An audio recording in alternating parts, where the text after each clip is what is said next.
What's up, everyone? Welcome to Level 7. This is the Agents of Fandom podcast. We are finally here at a She-Hulk episode 1, giving brand new meaning to the term, I can do this all day. But before we get to that, I am joined, of course, by my co-host, Garrett Blaney, who I, of course, just met in person, and he's back home in Cali. Garrett, how are you doing? I'm good. That was I'm still recovering from that trip. It was amazing, of course.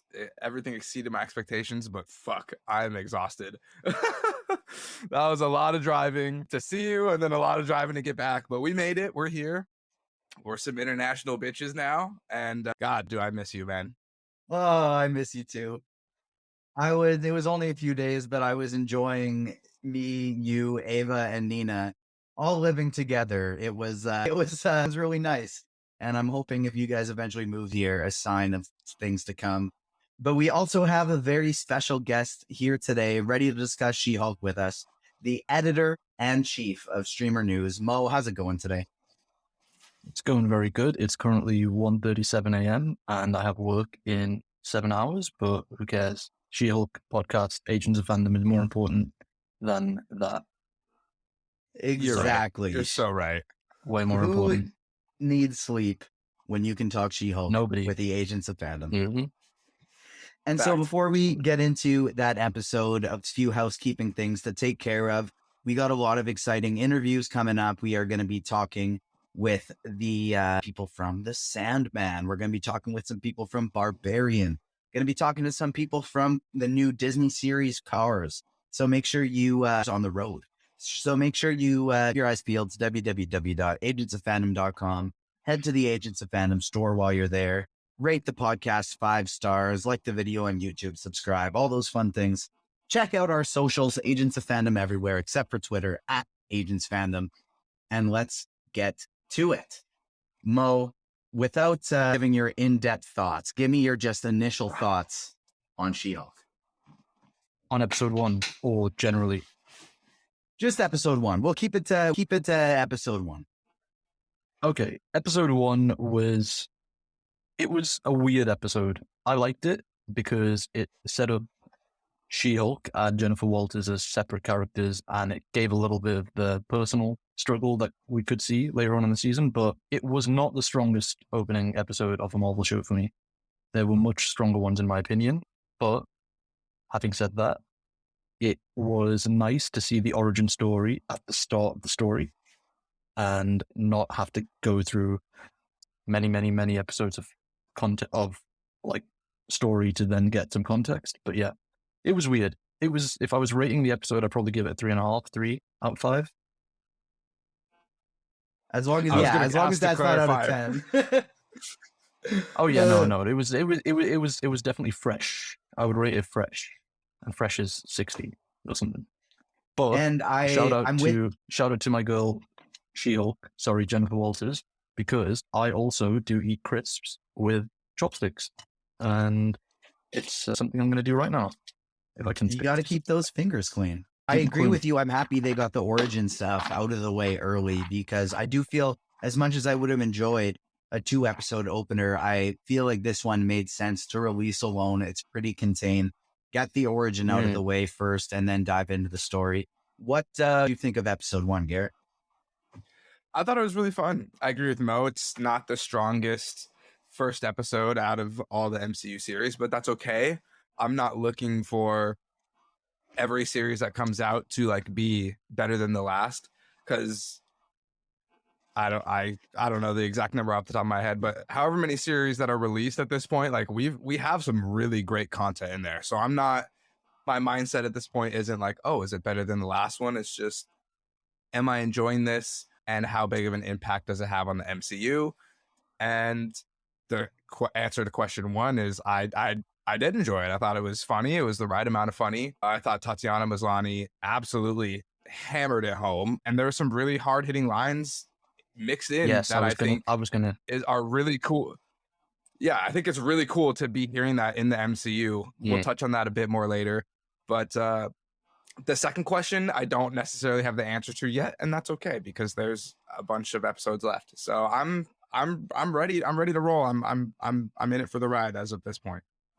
And I'm curious what you both think of the style. Garrett, I'll throw it to you first, and then Mo, I want to get your extra lawyer perspective on this as well. But it's a legal comedy. It's a different type of show than we've seen in the MCU so far. Yeah.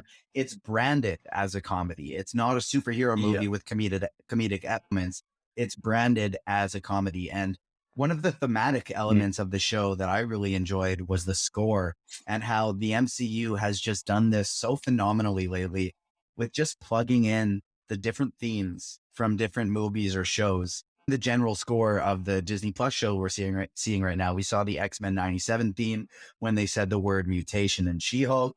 And now this time when she was in Bruce's little cabin in the woods and she sees the Iron Man helmet and the little Avengers theme plays. I thought that was incredible. Garrett, what do you think about the style of the show so far? I mean, I feel like I haven't seen as much as you guys, so there's only like 30 minutes to judge off of. I've enjoyed it. I was entertained the whole way through. I mean, I watched it before work this morning, as I do usually these days, since I can't stay up till the 12 o'clock release now. But yeah, I mean, there's not much to judge from the first episode. I feel like that's a really underhanded, like that's a really tough question to ask based on it, because most of it is just okay. Mo, I'll help you out a bit here. I think the style of it feels like the most TV show that these MCU Disney Plus shows have ever been. I kind of had this comment with Ms. Marvel a little bit, where it was sort of like, it felt like a heavily serialized TV show, in the sense that you could dip in and out of different episodes upon a rewatch. Like you could say, oh, I want to watch the wedding episode of Ms. Marvel, or I want to watch the learning how to use her powers episode, for instance. And then towards the end, like I think it was 4 and 5 were very much a two-parter episode. Whereas with She-Hulk, I think it's very easy to say, okay, I want to watch the episode where she gets her powers, or later down the line, again, no spoilers, but like I want to watch the episode where she meets Wong, for instance. You could say that, and you wouldn't really miss a lot of context. And they do the previously on stuff. So I think as far as the style of the show goes, like it's a very, very good throwback to those kind of legal sitcoms and just sitcoms in general. The next step for me for the MCU is to do a full-fledged mockumentary in the style of The Office, set it in DODC and have it like a workplace sitcom or something like that. Just something silly, camp that they can do 20 episodes of and film really cheaply, and just something like that. That's it for me. But what TJ was saying about the score, I really like. I think when you've got, 34, 35 projects now under your belt, you can just pick and choose little elements from that, and it's really, it makes it kind of more enjoyable having watched these films and now series for the last, what is it? What year is it? 14 years. It makes it more enjoyable because these are the songs that like you grew up with. And not songs, but like these are the scores that you grew up with, and it's just like, yeah, I like it.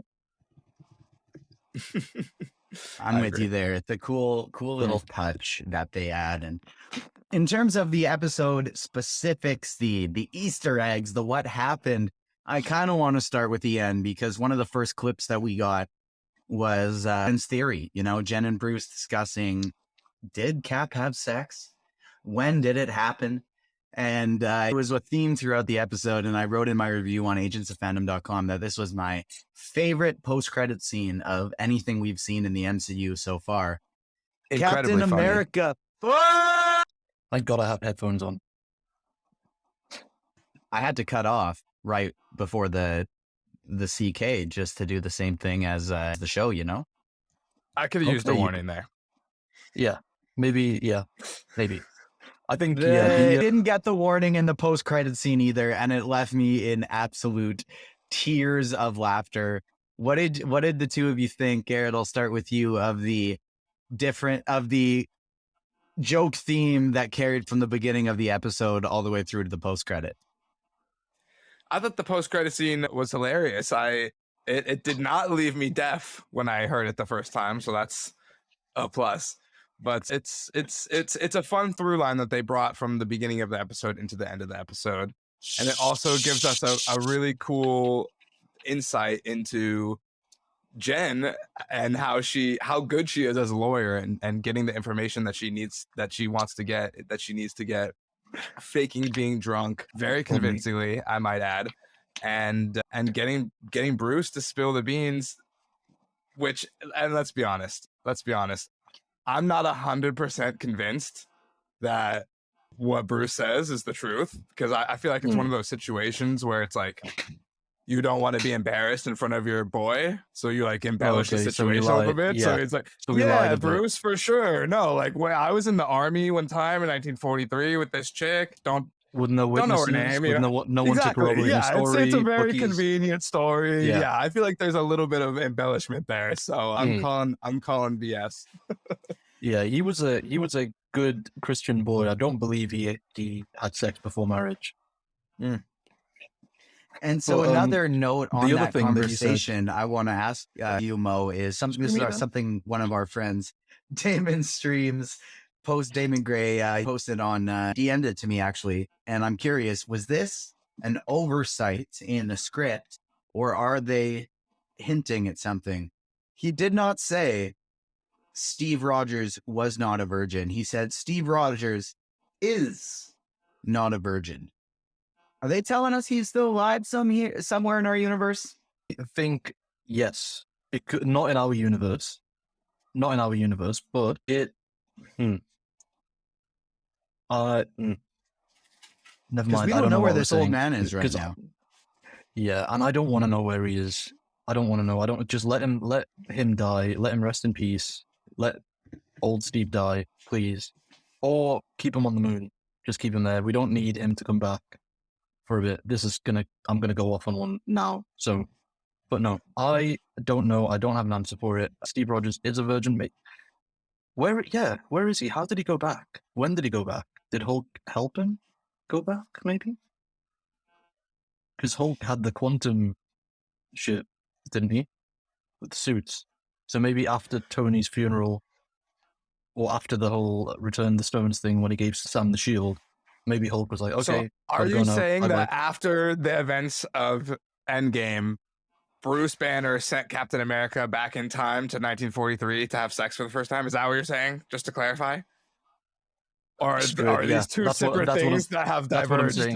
That's what I'm saying. It's yeah. Okay, fine. That's what I'm saying. So he didn't originally have sex in 1943. No, I'm not saying that. I'm not saying that. The TVA had no issue with the Avengers' time travel, but I think they would take issue with Steve Rogers going back in time specifically to have sex. But you never know. Maybe we'll see. Maybe Loki season 2 coming 2023. Maybe one of Kang's variants is a voyeur, and just like really likes that type of stuff. Okay, that got dark and horny. We're changing the subject before we take it too far. We gotta keep Mo in. You know, you never know where this could go with Mo on here. Garrett, I want to throw it to you because I'm just bugging you, man. Garrett, I want to throw this to you because you did bring this up earlier. There's some poignant lines, and there's already all the dude bros coming out like, oh, this is so forced and so stupid. As Jen Walters just points out the basic realities of existing as a woman in society. And I think that was so awesome the way that she pointed that out. What did you think of how her origin differed from Bruce, and specifically how it differed because she was a woman? Mo, you look like you're freaking out. I'll toss it to you. Okay, cool. Right. So obviously, yes, poignant lines, very good. I like that. I like that she has a greater ability to control her transformations and stuff like that because of her having to control her anger on an everyday basis. And it's such a good thing, her being a lawyer. I was actually looking at my firm's diversity stats today. Building up the suspense. Yeah, I was looking at my firm's diversity stats today, and we have a majority of women working across all like levels, except for it's mainly it's probably about 60% women, 40% male, working across all levels, except for except for partners, or like group management. So that would be like managing partners and stuff like that, or directors and stuff like that. That's 73% male, and what is it, 27% female. So it's very like the industry and the sector that she's working in. She's going to be spoken down to. It's going to be a breeding ground for a lot of internal, like external misogyny, and a lot of talking down to her as a woman. So I believe that it's such a great way of, like, her characterization just works so well with being able to control herself, as in like control her transformation and stuff like that. The other thing that I wanted to say, that I wanted to ask you actually, was what do you think about the change to the origin story? Because I have some thoughts on that, and I want to see if you guys are aligned with me. I'm neutral. Doesn't really matter to me. I'm kind of firm on, I'm just good with them adapting the parts of the origins, making them different in the MCU, as long as they keep the personalities and like the important stuff true to the character. What do you think, Eric? I'm of a similar mindset to you. I rarely care about these things as long as they play out sensibly in the show. Yeah. And to me, it Okay, made sense with just like Bruce was Bruce again in the Shang-Chi post-credit scene. We find out it's because he has the little device on his arm. If I'm Jen, I'm probably not going to go try and rescue my cousin who is the Hulk from a car. I'm just going to assume he's good. But now I thought it was fine. So, and I think, I don't know if you caught it in a later episode, it gets brought up, the change in the origin, but that's not a spoiler, don't worry. It's not really. Anyway, the change in the origin story I thought was really good, because in the show is like 100% unashamedly female, feminine, and it's got a female character at the front of it, and I love it for that. So having Bruce be the only one who can save her, like, he willingly goes and he sort of white knights her in the comics. He's like, oh, I'm the only one that can save you because you need my blood or whatever. Yeah, having it be an accident just sort of gets rid of any of that, and it really puts her, she came into this power like totally kind of by accident, rather than it being given to her rather than her being a derivative of the Hulk, which I thought was really a really nice way of sort of switching it up, and was in keeping with the themes of the show. Yeah, I agree with that 100%. And I think that galaxy braining it. What do you say? I said I could just be galaxy braining it, but what's new? What's new? Mo is galaxy braining it. TJ, to speak to your earlier comment about the dude bros and the review bombing and people seemingly not giving the show the time of day, which, you know, there's also a pocket of people that did that with Miss Marvel. I am begging those people to just shut up and listen and just hear it out. Like, hear the lines that she has to say, the poignant lines. Because most of my life, I never thought about that. As a man, I never thought about that until really my partner, Nina, who continues to make me a better person every day, a feminist.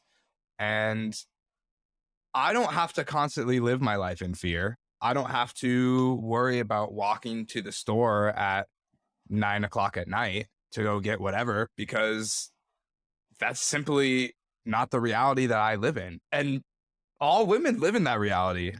And not enough men take the time to sit and realize that. And so I think for those lines to come out in an MCU show is very important. And that the immediate backlash is just like, shut the hell up and listen to what they're trying to say, because it's not just a funny line. It's so fucking true. And the funny thing, that my favorite line that people tell on themselves with is, it's just too feminist. Because one, you're either showing you don't know what the word means, or two, you're showing you're a bigot. And realistically, it's a combo of the two. But you're upset that women are too equal. How dare in this shit show? be equal? Yeah, Like, God. What are you like? What are It's your unreal. like? It's just This is you're telling totally yourself the right in one group of to be two ways. talking about this, by the way. 3 men. Exactly. Right. We do have, that's a perfect note to mention that we do have amazing guests coming up on the podcast, both to talk She-Hulk and Andor. We have O's colleague Rob, but we also have Jenna Anderson and Jamie Giraffe from comicbook.com. We have our friend Jaleishnan joining us as well in the future. And we have Russ Nilheim from thedirect.com. So we got a great crew joining us over the next few weeks. And Mo, you brought up a great point earlier about the diversity in like your line of work, because it's so similar to mine as well. In the teaching field, it's 80% women, it's 20% men. But in administration, it's 70% men and 30% women. So there's a much smaller pool of qualified men to choose from. Yet 70% of the time, it's them being put in positions of power. And so it's managerial. Even if it's not external thought process of misogyny and sexism, it can be as simple as, hey, I vibe with this guy. We shoot the shit about sports and we golf on the weekends of our after teaching. And so I think he'd be good in this position because I spend a lot of time with him and I know he's a good dude. That is misogyny. That is institutional sexism, because it's, I mean, we know what that is. I don't have to dive deep on that. That's a whole nother podcast. Don't mansplain that to us. Exactly, right? Check out the Agents of Change tab on agentsofandom.com. But I do think that this is a great thing that the MCU is doing. They've taken a big step since phase 3, phase 4 in the forefronts of representation, and they're bringing some important conversations to the forefront here as well. There was an interesting, on the note of the origin change. I mean, what caused this crash? It was a spaceship from Sakaar. And Bruce has got to check into that a little bit. And I'm curious as to why. Why would somebody from Sakaar be trying to contact Bruce, right? Like, what could this be about? And the initial, how did they find him? That's kind of true too. That's kind of a cool thing to think about. How did they find him? But I mean, I'm assuming everybody kind of knows about the Battle of Earth throughout the galaxy. I'm assuming that's not really as Rocket said in Endgame, like when Green snapped his fingers, there was an unparalleled cosmic force throughout the galaxy. So I'm assuming people saw it in New York, but he was in LA when it crashed, when the Sakaar courier crashed into him. So I'm assuming there are gamma radars that could pick up where the green dude is. If they can find him throughout the universe, I'm sure that they can find him from New York to LA. But on that note, so like I think I need a 6-episode Disney Plus series explaining that. On the surface, I think the original thought is like, hey, they want their champion back. But I don't think that would be the reason. Where my head is going is I love the World War Hulk and the Planet Hulk storyline. It's my favorite.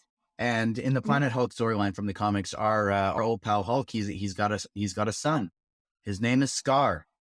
And so I'm wondering, when they mentioned these, 2 years in this first episode here that spent in outer space as the Hulk. Bruce doesn't really remember all of it.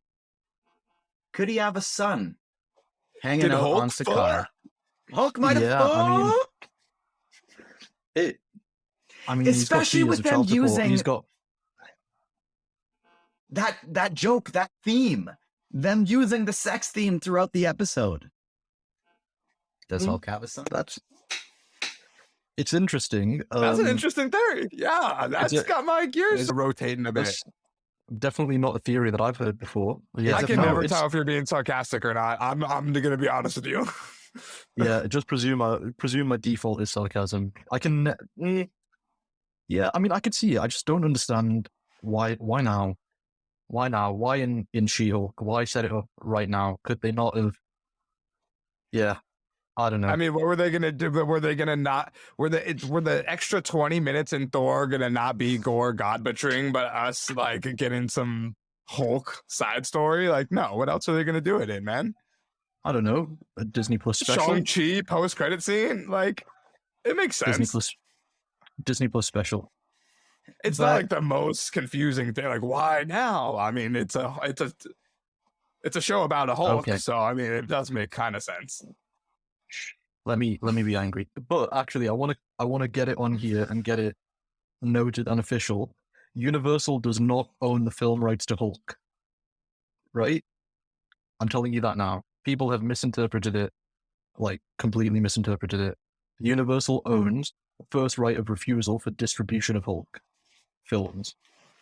So basically, they can use the Hulk in whatever they want, and that's why you're getting Hulk in this now. They can use him in whatever they want, whatever film. They just can't call it a Hulk film because Disney then has to go to Universal and be like, can we distribute this film to theaters? And then Universal will be like, no. And then the film's dead, basically. So they can make the film all they want. They can use the character all they want. It's just about first right of refusal for distribution. So effectively, it's like a, how do I say it? Like a block. Universal can just be like, no, we don't want this film to go any further. And yeah, that's all it is.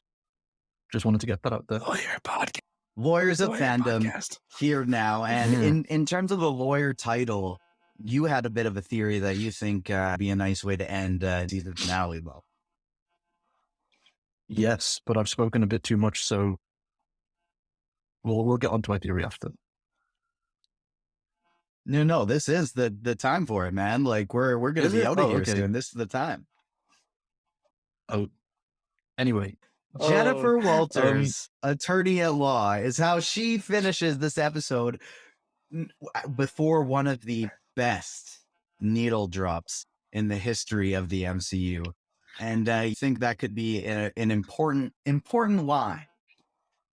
Yeah, because I think that basically my theory kind of ties in a little bit to, I think it's going to wind up being Jennifer Walters or She-Hulk leaving and to start her own practice. And she's going to say in court, someone's going to be like, who are you? And she's like, I'm She-Hulk, attorney at law, in the last episode, kind of tapping it off with that.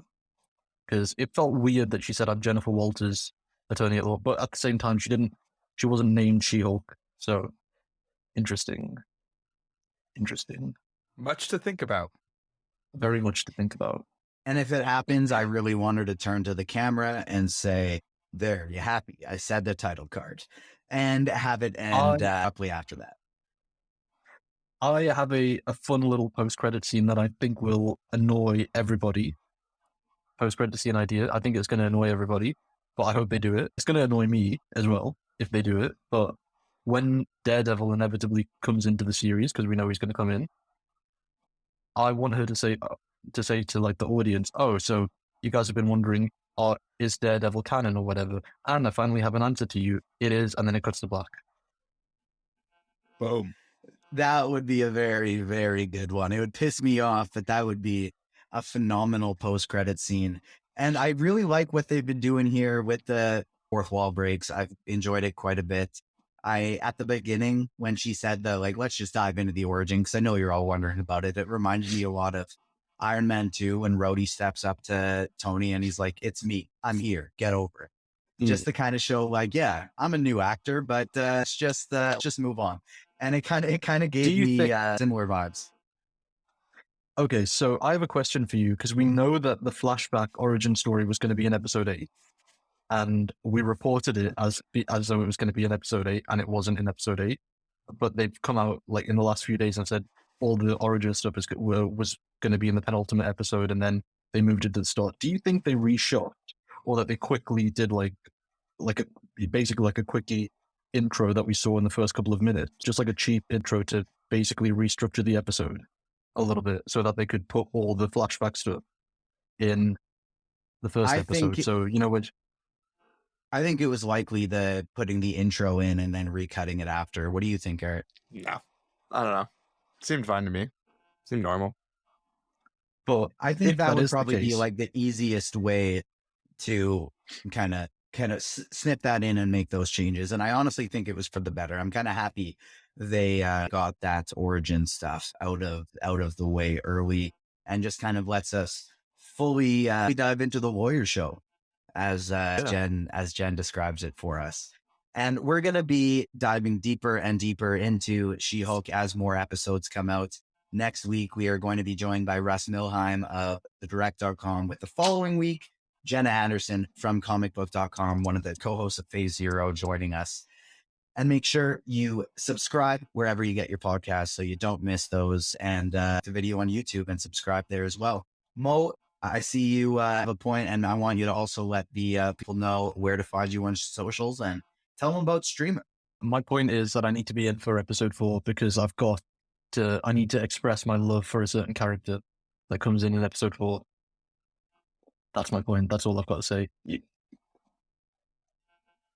What? TBD. TBD.